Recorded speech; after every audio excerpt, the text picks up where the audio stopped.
Let's look at the introduction to the sum of a geometric series. So we'll try and come up with a formula for the sum of a geometric series. Now, the sum of a geometric series can be written as Sn, which is the sum to n terms.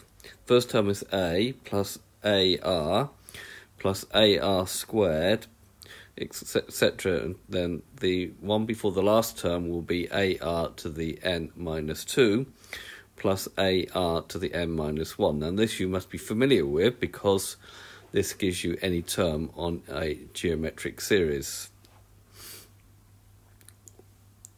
Right, now if we multiply this side by r, then we need to multiply every single term by r. So this term will now become ar, putting it in the right column.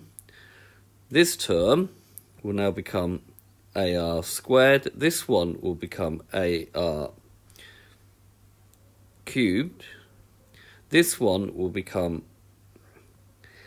ar to the n minus 1, and then this one will become ar to the n. Now, if we do a subtraction, i.e. we do this one Sn minus r Sn, then we're going to have a minus nothing, which is a.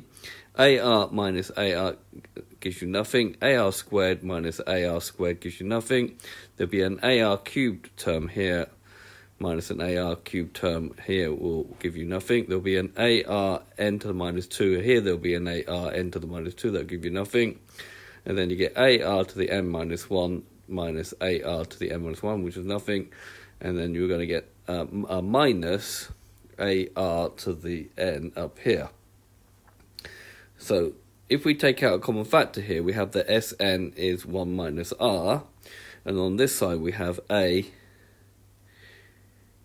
minus ar, so there'll be a common factor of a, so we'll get a 1 minus r to the n. And then if we divide by 1 minus r, we get the formula for Sn is a 1 minus r to the n over 1 minus r. If the common ratio is greater than 1, then it's better to use it this way round. That Sn is a times r to the n minus 1, r minus 1. If it's less than 1, then we use it this way round. Okay, this has been a video to introduce the formula for the sum of a geometric series or geometric progression. I hope you've understood, and I thank you very much for watching.